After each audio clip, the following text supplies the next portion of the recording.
మీ ఇంట్లో మొదటి కోటీశ్వరుడు మీరే అవ్వాలనుకుంటున్నారా? ఈ ఫైనాన్షియల్ వెబినార్ లో ఇప్పుడే జాయిన్ అవ్వండి. Hello viewers, welcome back to our channel. ఈరోజు మనతో ఉన్నారు స్టాక్ మార్కెట్ అనలిస్ట్ అయిన సుందరరామ్ రెడ్డి గారు. సార్తో మాట్లాడదాం.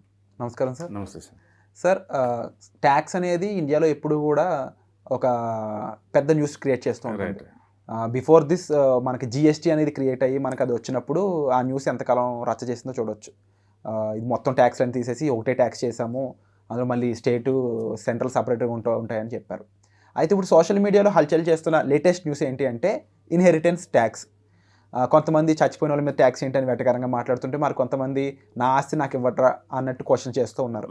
దీని మీద ఒక క్లారిటీ మన ఆడియన్స్కి ఇస్తారా? రైట్. సో బేసికల్గా ట్యాక్సెస్ అంటే ఇండియాకి సంబంధించేసి ఇన్కమ్ ట్యాక్స్. మీరు ఎవరైనా ఎర్న్ చేశారనుకోండి, గవర్నమెంట్కి ఎంతకంత ఇవ్వాలి. అది ఎంత అనేది ఇన్కమ్ స్లాబ్ని బట్టి ఉంటుంది అనమాట. యూజువల్గా 15% అండ్ అబవ్ ఉందనుకోండి, 15 lakhs అండ్ అబవ్ ఇన్కమ్ మీకు కనుక ఉంటే గవర్నమెంట్కి 30% పోతుంది. అండ్ ఇంకా ఎక్కువ అంటే హై ఎండ్ అంటే 42% దాకా వెళ్తుంది అనమాట గవర్నమెంట్కి. అండ్ అదర్ చెస్లు అన్నీ చేశారంటే, అంటే ఇండియాలో హై ఎండ్ అంటే ఆల్మోస్ట్ 42% దాకా ట్యాక్స్కి వెళ్తాయి. 42% దాకా వెళ్తాయి. ఇప్పుడు 1 crore దాటింది అనుకోండి మీ ఇన్కమ్ ఫర్ యానం శాలరీ, 42% దాకా వెళ్తుంది. 42 లక్షలు ఇచ్చారు గవర్నమెంట్కి. అది ఇన్కమ్ ట్యాక్స్ అనమాట అది. అండ్ మామూలుగా 20 lakhs అలా శాలరీ ఉందనుకోండి, 30% పే చేయాల్సి ఉంటుంది. అంటే 15 lakhs దాటిన అందరూ 20% గవర్నమెంట్కి 30% ఇన్కమ్ ట్యాక్స్ కట్టాలి. అండ్ అప్ టు 7.5 lakh వరకు అయితే ట్యాక్స్ కట్టాల్సిన అవసరం లేదు. రకరకాల రూట్లో దాన్ని మన ట్యాక్స్ని నిల్ చేసుకోవచ్చు అనమాట. అది ఇన్కమ్ ట్యాక్స్. ఇన్కమ్ కట్టిన తర్వాత కూడా మనీ మిగిలిన అనుకోండి, కన్జంప్షన్ చేసామనుకోండి, కన్జ్యూమ్ అంటే ఏదైనా వస్తువులు కొన్నావు, కడితే మళ్ళీ జిఎస్టీ కట్టాలి. అవును. అంటే జిఎస్టీ అంటే ఎండ్ యూజర్ కడతారనమాట. జిఎస్టీ అప్ టు 28% దాకా ఉంటుంది. ఎక్కువ ఆర్టికల్స్కి 18 దాకా ఉంటుంది, 18%. కొన్ని హై ఎండ్ గుడ్స్కి అయితే అప్ టు 28 దాకా ఉంటుంది అనమాట. ఈ రెండు ట్యాక్స్లు ఎక్కువ మంది మనం ఎఫెక్ట్ అయ్యేది. ఓకే. ఈ హెరిటేజ్ అంటే వారసత్వం అనమాట. సో కొన్ని కంట్రీలో ఏంటంటే పేరెంట్స్ సంపాదించుకున్న ఆస్తి, అతను చనిపోయారు అనుకోండి, అతని ఆస్తిలో గవర్నమెంట్కి 55% వెళ్తుంది. ఓకే. 55% వెళ్ళిపోద్ది అనమాట. అండ్ 45% మాత్రం వాళ్ళ వారసులకు వచ్చింది. ఓకే. అంటే సంపాదించిన దాంట్లో వాళ్ళకంటే కూడా ఎక్కువ గవర్నమెంట్కి ఇస్తున్నారు. గవర్నమెంట్కి వచ్చింది. ఆ ట్యాక్స్ని ఇప్పుడు మీరు చెప్పే ట్యాక్స్ అనమాట, ఇన్హెరిటెన్స్ ట్యాక్స్ అంటారు దాన్ని. ఓకే. అది ఇండియాలో 1885లో దాన్ని 1985లో దాన్ని బ్యాన్ చేశారండి. ఇండియాలో కూడా అప్పటిదాకా ఉంది, 1985 వరకు ఉంది. అండ్ అమెరికాలో ఇది 40% పే చేయాలి. అమెరికాలో అయితే అన్నిటికంటే ఎక్కువ అంటే జపాన్లో ఉందండి, ఇది 50% కట్టాలి అక్కడ. 55% జపాన్లో అయితే. అండ్ సౌత్ కొరియాలో అయితే 50% కట్టాలి ఈ ట్యాక్స్. అండ్ ఫ్రాన్స్లో 45% కట్టాలి ఈ ట్యాక్స్. అండ్ యునైటెడ్ కింగ్డమ్లో 40% కట్టాలి. అమెరికాలో 40%. బట్ అగైన్ అమెరికాలో కూడా ఏంటంటే ఫెడరల్ లా కాదు, ఇది స్టేట్ వైజ్గా ఉంది. కొన్ని స్టేట్స్లో ఈ ట్యాక్స్లు కట్టాల్సి ఉంటుంది, ఫెడరల్ లా అయితే కాదనమాట అక్కడ కూడా. అందుకని ఒక కంట్రీలో ఒకలాగా ఉంది. ఇండియాలో అయితే 1985 దగ్గర నుంచి ట్యాక్స్ లేదనమాట. దీన్ని మళ్ళీ పెట్టబోతున్నారు అని చెప్పేసి మళ్ళీ ఎలక్షన్లో వీళ్ళందరూ కూడా బీన్ చేశారనమాట. ఇండియాలో ఈ ట్యాక్స్ గురించి మాట్లాడి కొత్త ఏం కాదండి. చిదంబరం 2011 నుంచి మాట్లాడుతూనే ఉన్నాడు అప్పుడప్పుడు ఈ ట్యాక్స్ కూడా పెట్టాలి ఇండియాలో అన్నట్టు. ఎందుకంటే వేరే కంట్రీలతో ఏంటంటే ట్యాక్స్ ఇన్కమ్ మీద గవర్నమెంట్ సర్వే అవుతాయి. ఇప్పటికీ ఇండియన్ గవర్నమెంట్ వాళ్ళు ఆల్మోస్ట్ 35% మనీ బారో చేస్తారు. Total Indian budget 45 lakhs crore.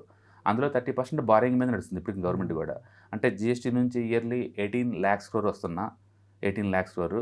And tax మీద డైరెక్ట్ ట్యాక్స్, ఇండైరెక్ట్ ట్యాక్స్ రెండు కలిపి ఆల్మోస్ట్ 20 lakhs crore వస్తున్నా సరే స్టిల్ గవర్నమెంట్ ఇంకా బారో చేస్తూనే ఉన్నారు ఇయర్లీ ఆల్మోస్ట్ 10 to 15 lakhs వరకు కూడా. ఓకే. అందుకని గవర్నమెంట్ ఏదో ఒక రూపంలో ట్యాక్స్లన్నా పెంచాలి, జిఎస్టీ కానీ లేదా ఇన్కమ్ ట్యాక్స్లన్నా, లేదా ఇంకేదైనా కొత్త ట్యాక్స్లన్నీ ఇవ్వాలి. ఓకే. ఇప్పుడు ఏంటంటే ఈ కాంగ్రెస్ వాళ్ళ ఎలక్షన్ మేనిఫెస్టోలో వాళ్ళు ఏదో దీని గురించి ప్రస్తావించారు అనే దాని మీద, వాళ్ళు ప్రస్తావించలేదని వాళ్ళు ప్రస్తావించారని వీళ్ళు, దాని మీద ఇష్యూ నడుస్తుంది అనమాట. ఈ ఇష్యూ మీద ఈ ట్యాక్స్ గురించి డిస్కషన్ బిగింది అనమాట. ఇండియాలో కూడా ఈ ట్యాక్స్ పెట్టచ్చు అని చెప్పేసి. ఇండియాలో బేసికల్గా ఇన్కమ్ ట్యాక్స్ 30 ఉండి జిఎస్టీలో 18%. ఆల్రెడీ టోటల్ శాలరీలో అండ్ 50% బయటకు పోతున్నప్పుడు ఆల్మోస్ట్ ఇక మిగిలేది ఏముంటుందండి. అందుకని ఇండియన్స్ భయపడే అంత ఏముంటుంది ఇక్కడ. అందుకని నిజంగా ఈ ట్యాక్స్ వేస్తారంటే కొత్త ట్యాక్స్ వేయటం అంత ఈజీ ఏం కాదు. కాబట్టి జనం అంతా భయపడుతున్నట్టు ఈవెన్ కాంగ్రెస్ వాళ్ళు గెలిచినా వాళ్ళు ఇంత ఇస్తారని లేదు. ఏదంటే ఇది మేబీ మిస్అండర్స్టాండింగ్ అయి ఉండొచ్చు. బట్ సోషల్ మీడియా నుంచి మాత్రం లాస్ట్ 1 week నుంచి వివచ్చంగా ఈ ట్యాక్స్ గురించి డిస్కషన్ బీన్ అవుతుంది అనమాట. కానీ ట్యాక్స్ కున్న రూల్స్ అండ్ రెగ్యులేషన్ చూసుకున్నట్లయితే చనిపోయిన వ్యక్తి యొక్క ఆస్తి తన పేరు మీదే ఉంటే అప్పుడు గవర్నమెంట్కి వెళ్తుంది. ఆ ట్యాక్స్ పర్సెంటేజ్ అనేది ఒక కంట్రీలో ఒకలాగా ఉంది, ఒక కంట్రీలో ఒకలాగా. ఇన్ కేస్ చనిపోయే వ్యక్తి మీద ఉన్న ఆస్తి ఏదైతే ఉందో చనిపోవడానికి ముందే తన కొడుకు పేరు మీదకి వెళ్ళిపోయి ఉంటే వాటికి అప్పుడైతే ఇంకా ట్యాక్స్ ఉండదు. ఎందుకంటే గిఫ్ట్ ట్యాక్స్ లో రిజిస్ట్రేషన్ ఆల్రెడీ గవర్నమెంట్ పే చేసే మారుస్తారు కాబట్టి అలానే ఉండదు. అక్కడ ఆ ట్రాన్సాక్షన్ అయిపోతుంది కాబట్టి ఇంకా దాని మీద ఎటువంటి ఇది ఉండదు. అండ్ అది కాకపోయినా మీరు చెప్పినట్లు ఇది ఎగ్జిస్టెన్స్ లోకి రావడానికి కూడా అంత రైట్ఫుల్ అంటే 85 దాకా ఇండియాలో ఉందండి, కొత్త విషయం కాదు. అప్పుడు తర్వాత అప్పుడు దాన్ని క్యాన్సిల్ చేశారు ఈ ట్యాక్స్ ని. మళ్ళీ ఇప్పుడు ఆయన పెట్టారనుకోండి, ఆ ట్యాక్స్ బదులు ఇంకో ట్యాక్స్ తీసేస్తారు. అందుకని వన్ వే రూట్ లో గవర్నమెంట్ జనాల మీద రుద్దుతారని అనుకోవట్లేదు. సో రైట్ఫుల్ ఎన్విరాన్మెంట్ అయితే లేదు కాబట్టి అంత కంగారు పడే అవకాశం కూడా ఇక్కడ లేదండి. కాకపోతే ఏంటంటే దాని మీద డిస్కస్ చేయడం హెల్దే కదా, ఆ ట్యాక్స్ అంటే ఏంది, ఎందుకు ఉంది, ఇట్లా డిస్కస్ చేస్తూ ఉంటారు అనమాట. పిల్లలు లేని లాస్ట్ గవర్నమెంట్ స్వాధీనం చేసుకోవట్లే అర్థం ఉంది. అవును, బట్ పిల్లలు ఉన్నప్పుడు 50% మాత్రం గవర్నమెంట్ ఎందుకు ఇస్తారు వాళ్ళు? అంత ఈజీ రైట్ ఓనర్ కంటే కూడా ఎక్కువ గవర్నమెంట్ వెళ్ళిపోవడం అనేది ఇక్కడ పెద్ద చర్చ. వెస్టర్న్ కంట్రీస్ లో ట్యాక్స్ సిస్టమ్ వేరే ఉంది, వాళ్ళు పబ్లిక్ చేసే సర్వీస్ కూడా ఎక్కువ ఉంది. సపోజ్ ఇండియాలో ఎవరైనా 30% ఇన్కమ్ ట్యాక్స్ కట్టే వాళ్ళకి గవర్నమెంట్ ఏమి ఇస్తుంది బ్యాక్? ఏమి ఇవ్వదు. వాళ్ళకి ఏమైనా ప్రయారిటీలు ఇచ్చేది ఏమి ఇవ్వడదు. వాళ్ళ ఇంటి ముందు రోడ్డు కూడా ఉంటే కరెక్ట్గా ఏం లేదు. 30% కడతా కూడా గవర్నమెంట్ దగ్గర నుంచి వాళ్ళు కూడా ఎంతకంత ఎక్స్పెక్ట్ చేస్తారు కదా. సో గవర్నమెంట్ వాళ్ళు ఈ ట్యాక్స్ ప్లేయర్ మనీ ఎంత తీసుకెళ్లేసేసి సబ్సిడీ రూపంలో పేదలు అని చెప్పేసి, అన్ఎంప్లాయ్స్ అని చెప్పేసి అందరు పంచుకుంటా పోతుంది తప్ప ఆ ట్యాక్స్ రైట్ఫుల్ కట్టే వాళ్ళకి ఈ గవర్నమెంట్ చేసేది ఏం లేదు. ఇప్పుడు ఒక IT employee hard earn money మీద వాడు డ్యూటీకి వెళ్ళి కష్టపడి పనిచేస్తుంటా, వచ్చిన దాని మీద నువ్వు 30% వాళ్ళ శాలరీలో తీసుకుంటున్నాం, మళ్ళీ వాళ్ళ జీఎస్టీ మీద వాళ్ళు తీసుకుంటున్నప్పుడు వాళ్ళకి మీరేం చేస్తున్నారు బ్యాక్? ఎప్పుడు వాళ్ళ రెస్పాన్సిబిలిటీ తప్ప గవర్నమెంట్ రెస్పాన్సిబిలిటీ ఉండదా? సో అందుకని ఏంటంటే మళ్ళీ వీటి తోడు అడిషనల్ ఇలాంటి ట్యాక్స్లు వస్తాయంటే పబ్లిక్ దగ్గర నుంచి కోపం వస్తుంది బేసికల్గా. కాబట్టి మనం వెస్ట్రన్ కంట్రీలతో కంపేర్ చేసినప్పుడు ఇలాంటి ట్యాక్స్లు అక్కడ ఉన్న మన దగ్గర వస్తాయనే బదులు వెస్ట్రన్ కంట్రీస్ వాళ్ళు ట్యాక్స్ పేయర్కి వాళ్ళు ఎలాంటి బెనిఫిట్ ఇస్తున్నారో చూసుకోవడం బెటర్ అనమాట ఇక్కడ కూడా. సో ఇండియాలో అయితే అంత ట్యాక్స్ బెనిఫిట్స్ ఉన్న సిచ్యువేషన్స్ కూడా లేవు. ఇంకో మెయిన్ ఇష్యూ ఏంటి అంటే అబోవ్ 15 lakhs ఉన్న వాళ్ళకైతే ట్యాక్స్ ఎగ్జామ్షన్స్ కూడా చాలా లేవు. ఇండియాలో ఎక్కువ సంపాదించే వాళ్ళు అంటే దుబాయ్ పోతున్నారండి. వాళ్ళు రేపు కోట్లలో సంపాదించే వాళ్ళందరూ ట్యాక్స్ ఫ్రీ కాబట్టి దుబాయ్ వెళ్ళిపోతున్నారు. ఆల్మోస్ట్ సంవత్సరానికి 1,00,000 హై నెట్వర్త్ ఇన్వెస్టర్స్ అందరూ కూడా దుబాయ్ చేరుతున్నారు. దుబాయ్ ఎందుకు అంత డెవలప్ అవుతుందంటే వరల్డ్ వైడ్గా అది బిగ్గెస్ట్ రిచెస్ట్ పర్సన్స్ అందరినీ అట్రాక్ట్ చేస్తూ ఉందన్నమాట. అది జీరో ట్యాక్సెస్. ఇండియాలో కూర్చొని 40% ట్యాక్స్లు కట్టబోదు గవర్నమెంట్కి, 42%. నేను చెప్పేది ₹1,00,00,000 శాలరీ దాటిన వాళ్ళు. దుబాయ్ కిరా ఫాటర్స్ మార్చుకుంటే నీకు అవి మిగులుతాయి కదా ₹1,00,00,000. అండ్ జీరో ట్యాక్సేషన్ అనేది అక్కడ అంతలా ఎగ్జిక్యూట్ అవడానికి గల కారణాలు గవర్నమెంట్కి రిసోర్సెస్ ఉంటే జనాల దగ్గర నుంచి డబ్బు తీసుకోవాల్సిన అవసరం లేదు కదా. Indian government budget 45 lakhs crore అంత స్పెండ్ చేయబోతుందంటే అంత ఇన్కమ్ ఉండాలి కదా. గవర్నమెంట్ ఇక్కడ ఇన్కమ్ తక్కువ కాబట్టి ఇక్కడ ఏముంది 140 crore పాపులేషన్ లో ట్యాక్స్ పేయర్స్ ఉంది 7 కోట్లే కదండి. ఆ 7 కోట్లు కూడా 10,000 కన్నా అబౌవ్ ట్యాక్స్ కట్టే వాళ్ళు 3 కోట్ల మంది. అంటే 3 కోట్ల మంది ట్యాక్స్ కడితే మిగతా 140 కోట్ల మంది కావాల్సిన రిసోర్స్ అన్ని గవర్నమెంట్ ప్రొవైడ్ చేయాలి. అందుకని గవర్నమెంట్ కూడా ఇన్కమ్ రావాలి కదా. ఈ నెంబర్ చాలా ఇంట్రెస్టింగ్ ఉంది. 140 కోట్ల ట్యాక్స్ కట్టే వాళ్ళు ఎంతమంది అంటున్నారు? జస్ట్ 3 కోట్ల మంది ఉన్నారు. 10,000 కంటే అబౌవ్ ట్యాక్స్ కట్టేవాళ్ళు. జస్ట్ ట్యాక్స్ ఫైల్ చేసిన వాళ్ళు లాస్ట్ ఇయర్ హైయెస్ట్ అండి 7 కోట్ల మంది ఫైల్ చేశారు జస్ట్ ఫైలింగ్. ఇండియాకి సంబంధించి ట్యాక్స్లు జాబ్ ఉంటే తప్ప కట్టరండి. బిజినెస్ వాళ్ళు ఎవరు కట్టరు. బిజినెస్ వాళ్ళు చాలా ఎక్కువ అమౌంట్ ఉంటుంది, బట్ వాళ్ళు ఎవరు కట్టరు. జాబ్ చేసే వాళ్ళు మ్యాండేటరీ కాబట్టి అది లెక్కలు తెలుస్తాయి కాబట్టి కడతారు అనమాట. బట్ ముందు రోజుల్లో యూపీఐ పేమెంట్లు పుణ్యం ఉంటే గవర్నమెంట్కి లెక్కలు వస్తాయండి. డెఫినెట్గా ఎక్కువ మంది మోర్ పీపుల్ ట్యాక్స్ బ్రాకెట్ చేస్తారు. చేరినప్పుడు ఏంటంటే గవర్నమెంట్కి ఎంతో కొంత పర్సనల్ ఇన్కమ్ చేరుద్ది అనమాట.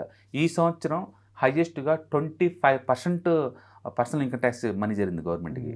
అంటే ఈ సంవత్సరం పర్సనల్ ఇన్కమ్ ట్యాక్స్ గ్రోత్ ఎంత అంటే దానికి సెక్టర్ లాగా ఉంచుకున్నప్పుడు 23% గ్రోత్ అండి. అంటే ఇంతకుముందు ఎప్పుడు చూడండి పర్సెంటేజ్ ట్యాక్స్ అన్ని కనిపించి ఉంటాయి కదా. ఎందుకంటే జాబ్ ఆపర్చునిటీ బాగున్నాయి, ఎకానమీ బాగుంది, అంటే ఎర్నింగ్స్ కూడా బాగున్నాయి, న్యాచురల్గానే ఎక్కువ పెరుగుతుంది. కంపెనీస్ కడితే దాన్ని కార్పొరేట్ ట్యాక్స్ అంటారు. కంపెనీ లాభాలు కట్టే ట్యాక్స్ అనమాట. అది పెరిగింది ఓన్లీ 7%. బట్ ఇండివిజువల్గా ఇన్కమ్ ట్యాక్స్ కట్టే వాళ్ళ ఇన్కమ్ గవర్నమెంట్ ఇన్కమ్ వచ్చింది 23% గ్రోత్ ఉంది. That's real achievement. ఎందుకంటే జనాలు సాధ్యంత వరకు దాచాలని ట్రై చేస్తారు అమౌంట్ని, దాచలేని అమౌంట్కి ట్యాక్స్లు పే చేస్తారు. ఆ ట్యాక్సే గవర్నమెంట్కి 23% గ్రోత్ చూపిస్తుందంటే అది రియల్ గ్రోత్ యాక్చువల్గా. అంటే ఇండియా చాలా మంది నిజంగా ఇండియా 7% జీడీపీ గ్రోత్ నడుస్తుందని డౌట్ఫుల్గా మాట్లాడతారు. ఎందుకంటే ఒకరోజు ఈ ఆనియన్ ప్రైస్ టమాటో ప్రైస్ 30-40 పోతాయి కదా సింగిల్ డేకే. ఇంత కాస్ట్లీ ఫుడ్ ఐటమ్ తినుకుంటూ నిజంగా మనీ సేవ్ చేస్తున్నారా లేదనిపిస్తుంది మనకి. But end of the tax filing కాబట్టి మనకు అర్థమైంది రియల్గా. ఎందుకంటే ఎర్నింగ్ చేయకుండా ట్యాక్స్ కట్టరు కదా. అందుకని ఈ ట్యాక్స్ ఫైలింగ్ అనేది ఒక బారోమీటర్, కంట్రీ ఎంత గ్రోత్ అవుతుందని తెలుసుకోవడం కోసం. సో రియల్ గ్రోత్ ఇండియా బాగా గ్రో అవుతుంది. అండ్ కంపెనీస్ గ్రోత్ బాగుంది కాబట్టి గవర్నమెంట్ ఇన్కమ్ పెరిగింది. ఇండివిజువల్ గ్రోత్ బాగుంది కాబట్టి ఇన్కమ్ ట్యాక్స్ గ్రోత్ పెరిగింది అనమాట. ఓకే, సో ముందు రోజుల్లో గవర్నమెంట్ వాళ్ళు ఇంకా ట్యాక్స్లు పెంచుతారా అంటే తగ్గిస్తారండి, పెంచుతారు తప్ప. ఎందుకంటే జిఎస్టీ ప్లస్ ఇన్కమ్ ట్యాక్స్ రెండు కలిపినా సరే గవర్నమెంట్ స్పెండ్ చేసే మనీలు ఇంకా తక్కువే ఉంది అది. అందుకని డెఫినెట్గా డిఫిషిట్ ఉంది కాబట్టి ట్యాక్స్ ఏదో రూట్లో పెంచుతూ ఉంటారు. అది ఈ ట్యాక్స్ మనకు తెలియదు అదంతా. అందుకని ఏ గవర్నమెంట్లో వచ్చినా సరే ట్యాక్స్లు పెంచడం తప్ప తగ్గటాలే ఉండవు ఇండియాలో. సో ఇదైతే ఒక యూనివర్సల్ ట్రూత్లో బిలీవ్ చేసి దీన్ని ముందుకు వెళ్ళిపోవడం తప్ప వేరే ఆప్షన్ అయితే లేదండి. డెత్ ఒకటి ట్యాక్స్ ఒకటి పే చేయడం అది పోస్ట్పోన్ అవ్వండి. అది మన కంట్రోల్ లేని విషయాలు రెండు కూడా, దాని గురించి డిస్కస్ చేయడం కూడా వేస్ట్. కాకపోతే ఇప్పుడు సోషల్ మీడియాలో ఎలక్షన్స్ పుణ్యం అంటే డిస్కషన్ జరుగుతున్నాయి అంతే ఈ ట్యాక్స్ గురించి. వాళ్ళ గవర్నమెంట్ ఫామ్ చేస్తే కనుక జనాల దగ్గర నుంచి ఆస్తులు తీసుకొని వేరే వాళ్ళకి ఇస్తారంట, అంటే ఈ ట్యాక్స్ వేస్తారంట అని. అది రూమర్ ఏమైనా ఉండొచ్చు లేదా రియల్ ఉండొచ్చు, మొత్తం అయితే డిస్కషన్ జరుగుతుంది సోషల్ మీడియాలో. ఫస్ట్ ఆఫ్ ఆల్ అంటే అదర్వైజ్ అయితే మాత్రం ఇండియాలో 85 దాకా ఉంది ట్యాక్స్, కొత్త ఏం కాదు. సో ఇన్హెరిటెన్స్ ట్యాక్స్ అయి ఉండొచ్చు, లేదంటే ఇన్కమ్ ట్యాక్స్లో మాకు తెలియని విషయాలు అయి ఉండొచ్చు. ఈ ఎపిసోడ్ ద్వారా మాకు తెలియజేసినందుకు థ్యాంక్ యూ సో మచ్. మీ ఇంట్లో మొదటి కోటీశ్వరుడు మీరే అవ్వాలనుకుంటున్నారా? ఈ ఫైనాన్షియల్ వెబినార్ లో ఇప్పుడే జాయిన్ అవ్వండి. సుమన్ టీవీలో మీ పర్సనల్ అండ్ బిజినెస్ ప్రమోషన్స్ కోసం కింది నెంబర్ కి కాంటాక్ట్ చేయండి.